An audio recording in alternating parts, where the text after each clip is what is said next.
Hello दोस्तों, आपको हमारी YouTube चैनल पर स्वागत है। आज हम सुनाने वाले हैं अशोक महान और कलिंग युद्ध का रहस्य की कहानी। कलिंग युद्ध का भयानक अंत देखने के बाद सम्राट अशोक के जीवन में एक ऐसा दौर आता है जहां उसकी आत्मा बार बार उन निर्दोषों की चीखों से दहल जाती है जिन्हें उसने इस युद्ध में खो दिया था। एक रात उसके महल में एक अनजान साया आता है जो अशोक को एक ऐसी जगह का पता बताता है जहां कलिंग युद्ध से जुड़ा एक गहरा और अंधेरा रहस्य छिपा है। कलिंग युद्ध के बाद अशोक का जीवन मानो ठहर गया था। हर रात उसे सपनों में युद्ध के मैदान में मरे हुए सैनिक और मासूम नागरिक दिखाई देते थे। अशोक ने युद्ध के भयंकर परिणाम देखे थे और इन यादों ने उसे गहरी आत्मा को झकझोर देने वाली बेचैनी से भर दिया था। रातें अब उसके लिए एक भयानक स्वप्न बन चुकी थीं। एक रात जब वह अपने कक्ष में सोने की कोशिश कर रहा था, अचानक उसे एक अजीब आवाज सुनाई दी। उसने अपनी आंखें खोली और देखा कि उसके कमरे के एक कोने में एक साया खड़ा था जो धुंधले रूप में दिख रहा था। उस साये ने धीमी आवाज में कहा, महान अशोक, तुम जो शांति की तलाश कर रहे हो वह इस महल में नहीं है। कलिंग के युद्ध में तुमने जो खोया उसकी सच्चाई तुम्हें उस खंडहर में मिलेगी जहां युद्ध की शुरुआत हुई थी।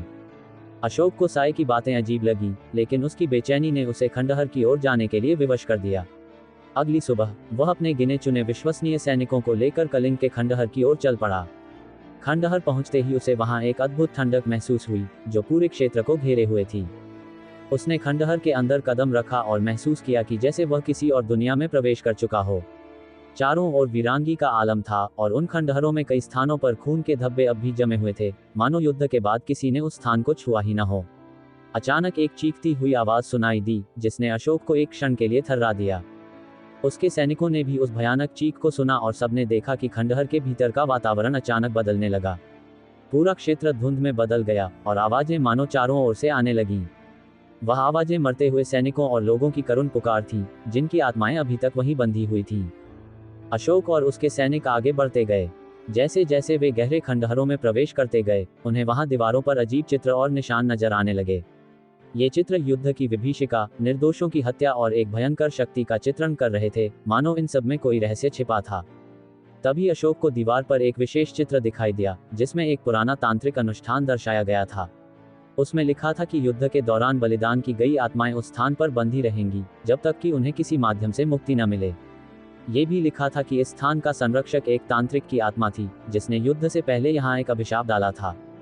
अशोक को लगने लगा कि इस युद्ध में जो भी मरे थे उनकी आत्माओं को मुक्त करने का एक तरीका था। तभी एक घने कोहरे में से एक साया प्रकट हुआ। ये वही तांत्रिक था जिसने युद्ध से पहले यहाँ अनुष्ठान किया था। उसने ठहाका लगाते हुए कहा, अशोक, तुमने मेरे अभिशाप को जागृत किया है। मैं कलिंग की आत्माओं का संरक्षक हूँ और यहाँ कोई भी उस दर्द को दूर नहीं कर सकता जो मैंने यहाँ स्थापित किया है। अशोक ने साहसिकता से कहा, यह मेरा युद्ध था और मैं इसके दर्द को दूर करने के लिए कुछ भी करूंगा, मुझे रास्ता दिखाओ। तांत्रिक की आत्मा ने क्रूर हंसी के साथ कहा, यह रास्ता आसान नहीं है सम्राट। तुम्हें अपने ही खून का बलिदान करना होगा और उस स्थान पर एक विशेष अनुष्ठान करना होगा जहां युद्ध की शुरुआत हुई थी। अशोक ने तांत्रिक की बात मानी और अपने सैनिकों से कहा कि वे उसे अकेला छोड़ दें। वह उस स्थान पर पहुंच गया जहां उसने युद्ध की पहली घोषणा की थी। वहां पहुंचते ही चारों ओर की हवा जैसे भारी हो गई और पूरे स्थान पर एक अजीब सन्नाटा छा गया। तभी वो तांत्रिक की आत्मा फिर प्रकट हुई और अशोक से कहा, अब तुम्हें अपना रक्त अर्पण करना होगा। अशोक ने अपनी तलवार निकाली और अपना रक्त उस स्थान पर बहा दिया। तुरंत ही पूरा स्थान हिलने लगा और एक भयावह चीख सुनाई दी जैसे सभी आत्माओं ने एक साथ विलाप किया हो। अशोक ने देखा कि चारों ओर से काले धुएं की आकृतियां उभरने लगी। ये कलिंग युद्ध में मारे गए लोगों की आत्माएं थीं जो एक एक करके उस स्थान से निकलने लगी। हर आत्मा ने अशोक की ओर देखते हुए दर्द भरी आवाज में कहा, तुम्हारी क्षमा हमें शांति दे रही है। अशोक को महसूस हुआ कि उसकी आत्मा का भार अब हल्का हो रहा है। लेकिन तभी एक अजीब घटना घटी। जैसे ही सभी आत्माएं मुक्त हो गईं, तांत्रिक की आत्मा ने एक बार फिर ठहाका लगाया और अशोक को बताया कि यह सिर्फ एक शुरुआत थी। उसने अशोक को चेतावनी दी कि भविष्य में उसके राज्य को एक बड़ा संकट घेर सकता है जो इस युद्ध के पापों का प्रतिफल होगा। अशोक उस स्थान से लौट आया, लेकिन उसके मन में तांत्रिक की चेतावनी हमेशा के लिए रह गई। उसने अपने जीवन को बदलने का निर्णय लिया और बौद्ध धर्म की ओर मुड़कर शांति और अहिंसा का मार्ग अपनाया। उसने कलिंग के दर्द और अपने युद्ध की पीड़ा से मुक्ति पाने के लिए पूरे भारत में बौद्ध धर्म का प्रचार शुरू किया। अशोक का यह परिवर्तन एक चमत्कार था। उसने अपने राज्य को शांति और सुख की ओर मोड़ दिया। उसके इस निर्णय से न केवल उसकी आत्मा को शांति मिली, बल्कि उन आत्माओं को भी मुक्ति मिली जो कलिंग के युद्ध के कारण तड़प रही थीं। अशोक ने तांत्रिक की चेतावनी के बाद से ही अपने जीवन में बड़ा बदलाव किया। वह बौद्ध धर्म की ओर मुड़ा और अहिंसा का प्रचार करने लगा, परंतु तांत्रिक की कई बातों ने उसे एक पल के लिए भी चैन से नहीं रहने दिया। हर बार जब वह राज्य के किसी कोने में अशांति या विद्रोह की खबर सुनता तो उसे वही चेतावनी याद आ जाती। एक रात अशोक जब अपने अध्ययन कक्ष में बैठा ध्यान कर रहा था तो उसे अचानक एक अदृश्य साया दिखा। ये साया मानो तांत्रिक की ही आत्मा का हिस्सा था। वह आवाजें सुनने लगा, अशोक, तुम्हारा राज्य अभी भी मेरे अभिशाप से मुक्त नहीं हुआ है। वह समय आ रहा है जब तुम्हारी शक्ति, तुम्हारे विचार, सबको चुनौती दी जाएगी। उस रात के बाद से अशोक को बार बार डरावने सपने आने लगे। सपनों में वह स्वयं को कलिंग के युद्ध में फिर से मरे हुए सैनिकों और मासूमों के बीच पाता था। वे आत्माएं उसे घेर लेती और चीख चीख कर कहती, तुम्हारे कारण हमें ये दर्द सहना पड़ा। तुमने हमारी आत्माओं को मुक्ति दी, लेकिन हमारा बदला अभी भी अधूरा है। इस दौरान राज्य के विभिन्न हिस्सों में अनहोनी घटनाएं घटने लगीं। जगह जगह बेमौसम आंधियां उठती, अचानक फसलें सूखने लगती और कुछ लोगों ने तो दावा किया कि उन्होंने काले कपड़ों में लिपटी तांत्रिक आकृतियां देखीं। प्रजा भयभीत थी और इन घटनाओं के पीछे किसी अज्ञात शक्ति का हाथ होने की बात कहने लगी। अशोक ने अपने दरबार के विद्वानों को बुलाया और उनसे इन रहस्यमयी घटनाओं का समाधान खोजने को कहा। उन्होंने उसे बताया कि ये घटनाएं सामान्य नहीं हैं और तांत्रिक शक्ति से जुड़ी हो सकती हैं। तभी एक बुजुर्ग विद्वान ने कहा, महाराज, आपको कलिंग के खंडहरों में जाकर फिर से तांत्रिक की आत्मा का सामना करना होगा। वह शायद अब भी अपनी योजना में सफल होने का प्रयास कर रहा है। अशोक अपने सैनिकों के साथ पुनः खंडहरों की ओर निकल पड़ा। वहां पहुंचकर उसे वो जगह दिखाई दी जहां उसने तांत्रिक के साथ पहली बार सामना किया था। अचानक हवा में ठंडक बढ़ गई और एक डरावनी हंसी गूंज उठी। तांत्रिक की आत्मा फिर प्रकट हुई। तांत्रिक की आत्मा ने अशोक से कहा, अशोक, तुमने आत्माओं को मुक्त कर दिया, परंतु मेरे अभिशाप से मुक्त होना आसान नहीं। जब तक तुम मुझसे एक अंतिम परीक्षा में नहीं जीतोगे, तुम्हारा राज्य इस भयावहता से घिरा रहेगा। अशोक ने साहसिकता से पूछा, क्या परीक्षा है जो तुम्हें संतुष्ट कर सके? तांत्रिक ने अपनी भयानक आवाज में उत्तर दिया, तुम्हें मेरे खेल का हिस्सा बनना होगा। इस खंडहर में मैं तुम्हारे साथ एक भयानक खेल खेलूंगा। अगर तुम जीवित लौटे तो मैं तुम्हारे राज्य को अभिशाप मुक्त कर दूंगा, अन्यथा तुम्हारा राज्य सदा सदा के लिए मेरे प्रभाव में रहेगा। अशोक मान गया और तांत्रिक का खेल शुरू हुआ। चारों ओर धुआं छा गया और पूरी जगह अंधकार में डूब गई।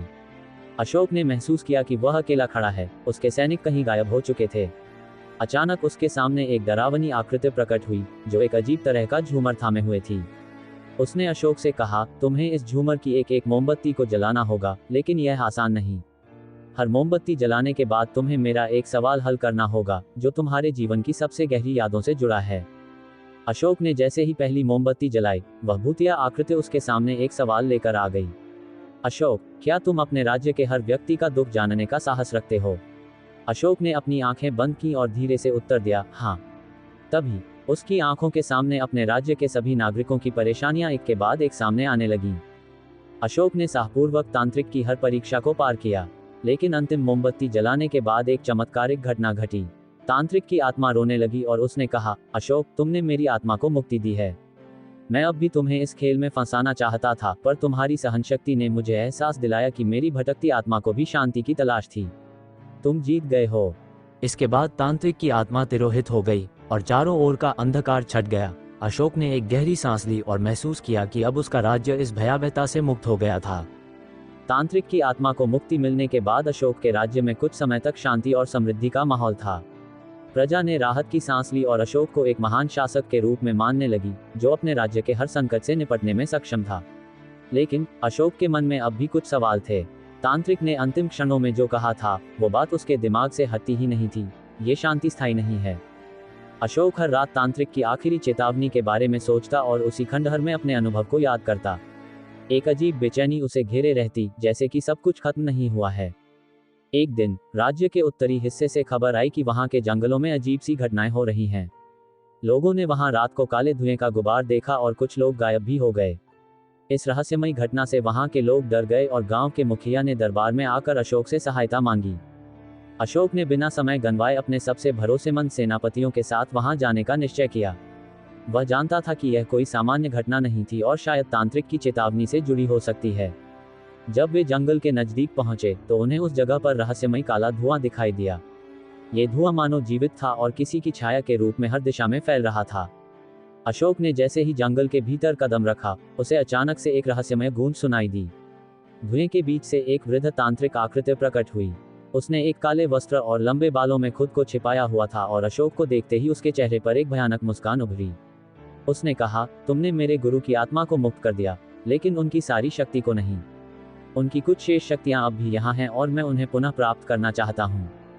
अशोक ने उस तांत्रिक अनुयायी को कड़क आवाज में कहा, ये राज्य अब किसी अभिशाप या बुरी शक्ति का शिकार नहीं बनेगा। तुम यहाँ से चले जाओ, अन्यथा तुम्हारे साथ भी वही होगा जो तुम्हारे गुरु के साथ हुआ था। परंतु तांत्रिक हंसा और बोला, तुम्हारी मृत्यु यहाँ लिखी जा चुकी है सम्राट। ये काला धुआं मेरे गुरु की छाया है जो तुम्हें घेरने और तुम्हारी आत्मा को कैद करने आए है। अशोक ने अपने सैनिकों को सावधान किया और तांत्रिक से लड़ाई शुरू कर दी, लेकिन जैसे ही तांत्रिक ने मंत्र पढ़ना शुरू किया, वह काला धुआं आकार बदलने लगा और उसमें से कई डरावनी आकृतियां प्रकट हुई। उन आकृतियों ने अशोक और उसके सैनिकों पर हमला कर दिया। धुएं की उन आकृतियों से लड़ना आसान नहीं था। वे बार बार गायब होती और अचानक से प्रकट होकर सैनिकों पर हमला करती। अशोक ने अपनी तलवार उठाई और आत्मविश्वास के साथ उन आकृतियों का सामना किया। उसे एहसास हुआ कि यह लड़ाई सिर्फ बाहरी नहीं बल्कि आंतरिक भी है। उसने मन ही मन प्रार्थना की और अपनी संकल्प शक्ति को बढ़ाया। अचानक से उसकी तलवार में एक अजीब सी चमक आ गई और जैसे ही उसने तांत्रिक पर हमला किया, तांत्रिक उस शक्ति से दूर जा गिरा। धुआं तितर बितर होने लगा और काली आकृतियां चीखते हुए अदृश्य हो गईं। तांत्रिक घायल होकर जमीन पर गिर पड़ा, लेकिन उसके चेहरे पर अब भी क्रूर मुस्कान थी। उसने अशोक से कहा, सम्राट, मेरी मृत्यु से तुम इस अभिशाप से मुक्त नहीं हो सकते।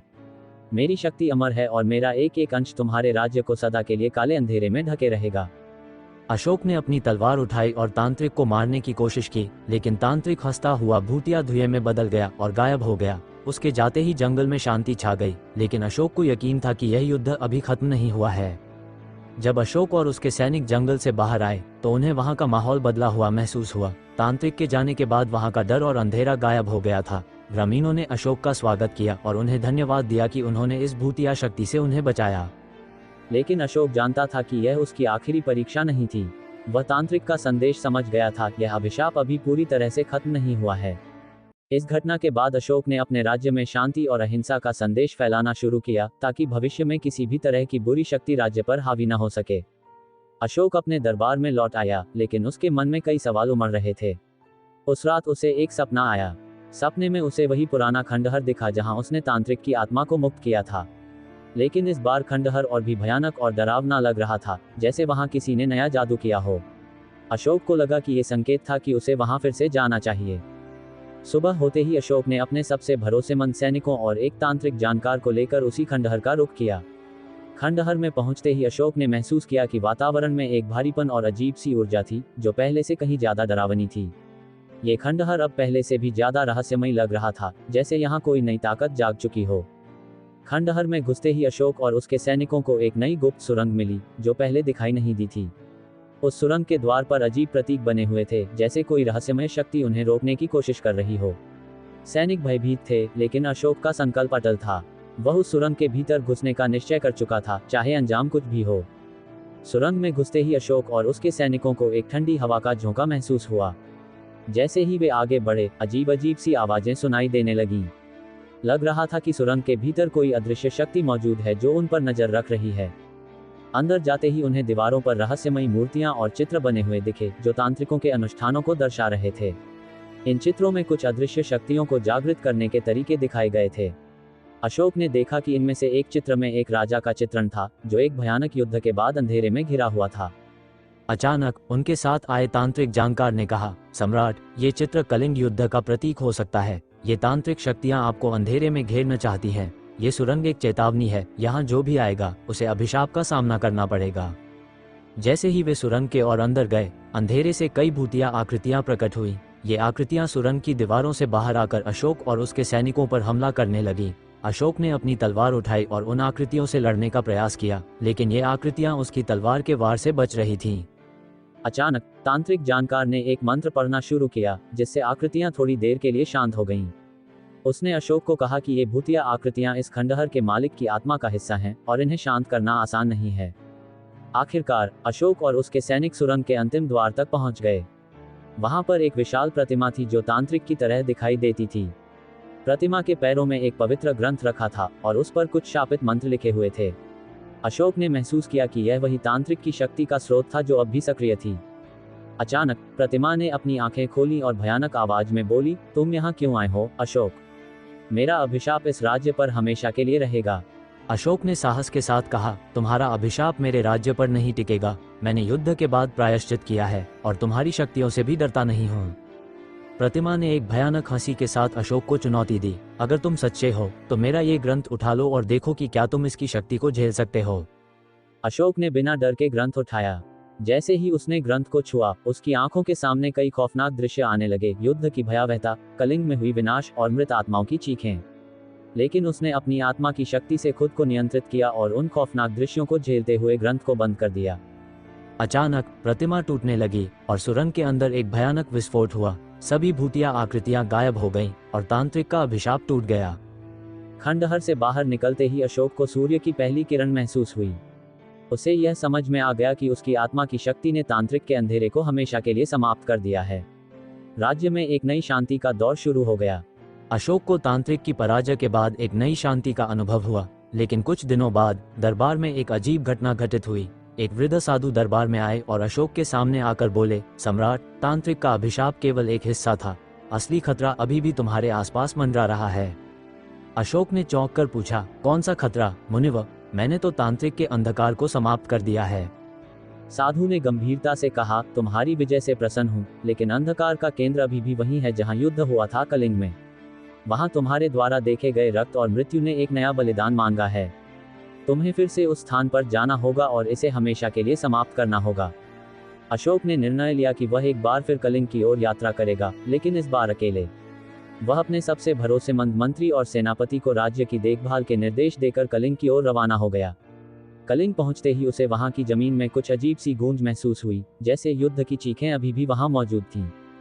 कलिंग के उस क्षेत्र में पहुंचते ही उसे अजीबोगरीब आवाजें सुनाई देने लगी और उसे अपने आसपास अदृश्य शक्तियां महसूस होने लगी। जैसे जैसे वह उस जगह के केंद्र की ओर बढ़ा, अंधेरा और गहरा होता गया और उसे एक पुराना पत्थर का स्तंभ दिखा जिस पर विचित्र प्रतीक खुदे हुए थे। अशोक ने स्तंभ को ध्यान से देखा। उस पर ऐसे मंत्र लिखे हुए थे जो भूतिया शक्तियों को बांध सकते थे। अचानक स्तंभ के पीछे एक दरार खुल गई और एक भयानक अंधेरे की गुफा प्रकट हुई। अशोक ने साहपूर्वक गुफा में प्रवेश किया, लेकिन जैसे ही वह अंदर गया, उसे लगा कि उसकी शक्ति क्षीण हो रही है, जैसे किसी अदृश्य शक्ति ने उसे कमजोर कर दिया हो। अंदर जाकर उसने देखा कि वहां कई तांत्रिक मूर्तियां और पुराने अनुष्ठान के चिन्ह थे। उसकी समझ में आ गया कि तांत्रिक ने यहाँ कुछ ऐसा किया था जिसे कभी खत्म नहीं किया जा सका। जैसे ही वह गुफा में आगे बढ़ा, एक रहस्यमयी स्त्री उसके सामने प्रकट हुई। उसकी आंखें लाल थी और उसके चेहरे पर एक अजीब सी चमक थी।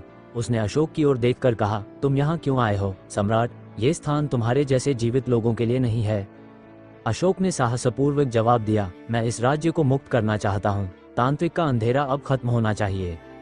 स्त्री ने एक भयानक हंसी के साथ कहा, तांत्रिक का अंधेरा खत्म करना इतना आसान नहीं है सम्राट। उसके द्वारा यहाँ छोड़ी गई आत्माएं अब भी उसकी शक्ति का प्रतीक हैं।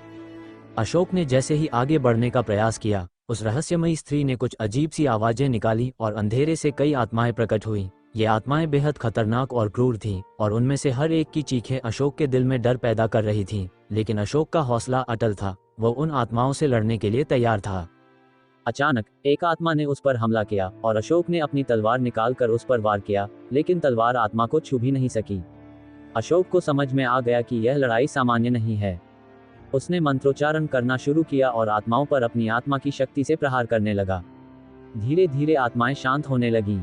जब आत्माएं शांत हुई तो वह रहस्यमयी स्त्री फिर से प्रकट हुई और इस बार उसकी आंखों में आश्चर्य और क्रोध दोनों थे। उसने अशोक से कहा, तुमने आत्माओं को शांत कर दिया है, परंतु ये तुम्हारी अंतिम परीक्षा नहीं है। मेरे पास वो शक्ति है जो इस अभिशाप को कभी नहीं टूटने देगी। अशोक ने शांत और दृढ़ता से कहा, मैं इस अंधकार को समाप्त करने का संकल्प लेकर आया हूँ। स्त्री ने अचानक अपने दोनों हाथ उठाए और पूरी गुफा अंधेरे में ढल गई। उसमें से एक भयानक आकृति प्रकट हुई, वही तांत्रिक जिसने अशोक को श्राप दिया था। उसकी उपस्थिति ने अशोक को थोड़ा विचलित कर दिया, लेकिन उसने अपना साहस बनाए रखा। तांत्रिक की आत्मा ने अशोक से कहा, तुमने मेरा श्राप तोड़ने का प्रयास किया, लेकिन यह श्राप अनंत है। केवल बलिदान ही इसे समाप्त कर सकता है। अशोक समझ गया कि यहाँ उसे एक बड़ी परीक्षा का सामना करना है। उसने अपनी आत्मा की शक्ति का उपयोग करते हुए तांत्रिक की आत्मा को चुनौती दी। अंततः तांत्रिक की आत्मा और अशोक के बीच एक भयंकर संघर्ष हुआ, जिसमें तांत्रिक की आत्मा को पराजित किया गया। तांत्रिक की आत्मा को परास्त करने के बाद अशोक ने महसूस किया कि गुफा में अभी भी कुछ अनकहा रहस्य छिपा है।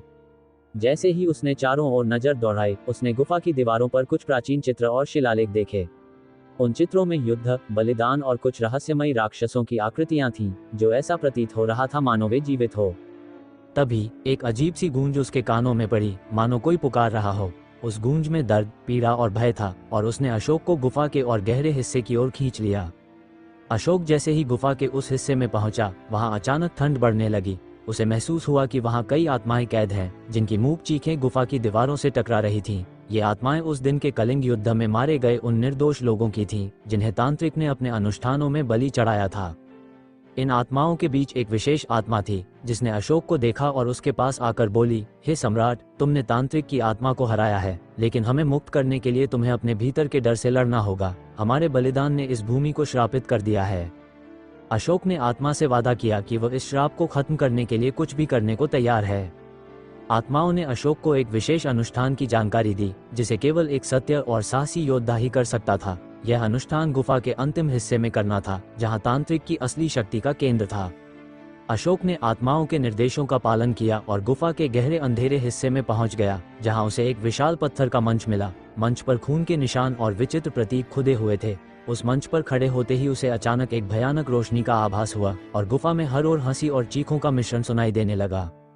अशोक ने समझा कि तांत्रिक ने मरने से पहले इस श्राप को इस तरह से बांध दिया था कि कोई भी आसानी से इसे न तोड़ सके। तांत्रिक की आत्मा गुफा की गहराई में से फिर से प्रकट हुई, लेकिन इस बार उसकी शक्ति पहले से कई गुना अधिक प्रतीत हो रही थी। वह एक बार फिर अशोक के सामने आ खड़ा हुआ, और उसकी आंखों में बदले की आग थी। तांत्रिक ने कहा, तुमने मुझे हराया, लेकिन मैं यहाँ से नहीं जा सकता। ये स्थान मेरा है, और तुम इसे कभी मुक्त नहीं कर सकते। अगर तुमने फिर से मेरी शक्ति को चुनौती दी, तो इस गुफा में हमेशा के लिए कैद हो जाओगे। अशोक ने साहसपूर्वक कहा, मैं इस राज्य को तुम्हारी दास्ता से मुक्त करके ही रहूंगा। तांत्रिक की चेतावनी के बावजूद अशोक ने मंच पर खड़े होकर अनुष्ठान शुरू किया। जैसे ही उसने अपनी आत्मा की शक्ति का उपयोग कर तांत्रिक की शक्ति को चुनौती दी, तांत्रिक ने अपना प्रकोप शुरू कर दिया। पूरी गुफा कांप उठी और आसपास की चट्टानें गिरने लगीं। अशोक ने आत्मा से कहा, ये राज्य मेरे लिए सब कुछ है। अगर मेरी आत्मा के बलिदान से इसे मुक्त किया जा सकता है, तो मैं इसके लिए तैयार हूँ। तांत्रिक ने अशोक को अपनी शक्ति में बांधने का प्रयास किया, लेकिन अशोक ने अपने साहस और बलिदान के संकल्प से उसे रोक दिया। जैसे ही अशोक ने अपने बलिदान का संकल्प किया, तांत्रिक की शक्ति अचानक कमजोर पड़ने लगी। अशोक की आत्मा की शक्ति ने तांत्रिक की काली शक्तियों को समाप्त कर दिया। एक विशाल प्रकाश का गोला गुफा में फैल गया, और तांत्रिक की आत्मा चीखते हुए अंततः हमेशा के लिए गुफा के अंधकार में समा गई। अशोक ने महसूस किया कि अब श्राप का अंत हो गया था। जैसे ही गुफा में चमत्कारी प्रकाश फैला, सभी आत्माएं मुक्त हो गईं और आकाश में विलीन हो गईं। गुफा अब एक शांतिपूर्ण स्थल में परिवर्तित हो गई थी, और अशोक की विजय के साथ ही कलिंग की भूमि पर सच्ची शांति का आगमन हुआ।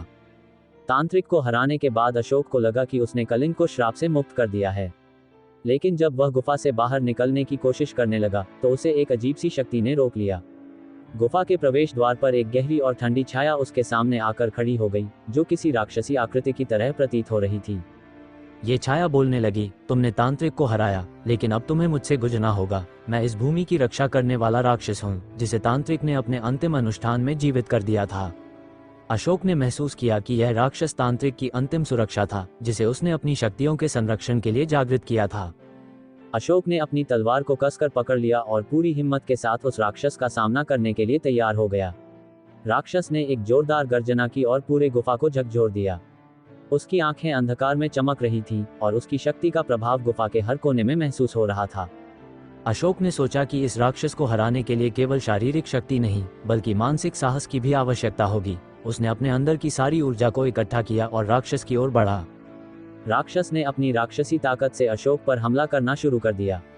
गुफा में पत्थर टूटकर गिरने लगे, और अंधेरे में राक्षस की चीखें गूंजने लगीं। अशोक ने राक्षस की चालों को समझने का प्रयास किया और अपनी तलवार से उसके प्रहारों को रोकता रहा। लेकिन राक्षस की शक्ति इतनी भयावह थी कि उसने अशोक को कुछ क्षणों के लिए कमजोर महसूस कराया।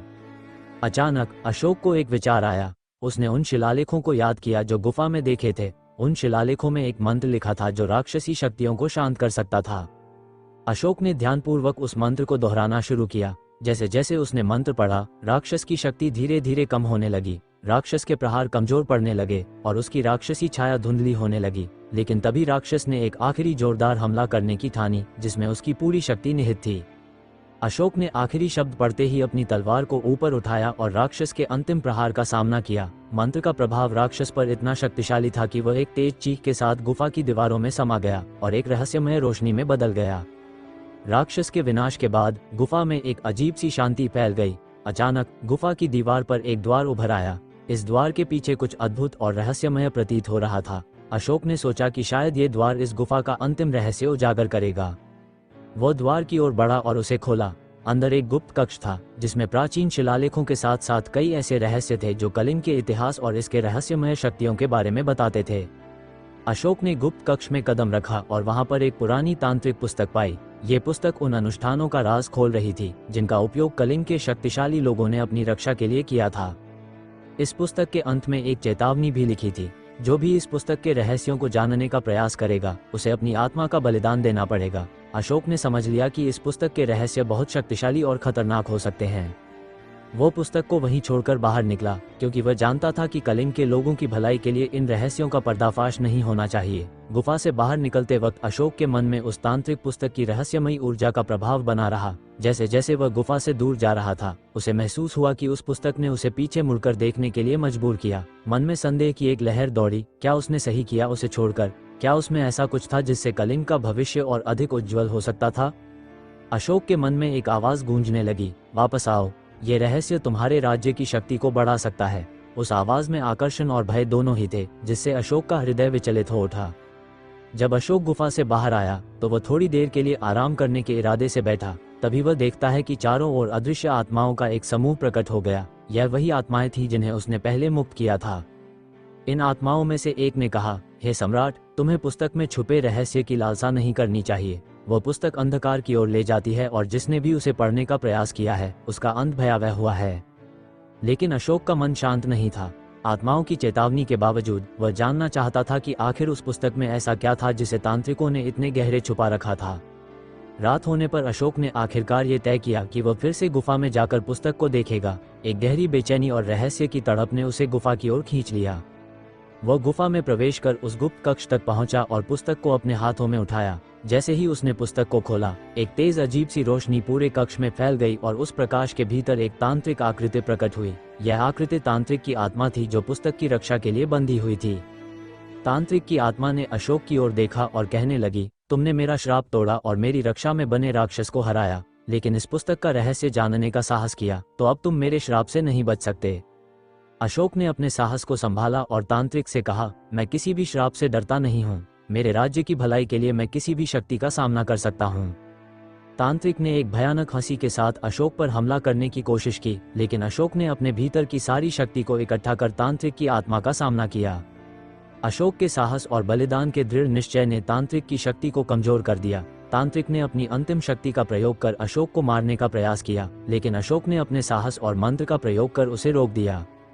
अंततः तांत्रिक की आत्मा उस पुस्तक में ही समा गई और एक अजीब सी शांति गुफा में फैल गई। अशोक ने पुस्तक को वापस उसी गुप्त कक्ष में रख दिया और एक पत्थर से उसे सील कर दिया ताकि भविष्य में कोई भी इसका उपयोग न कर सके।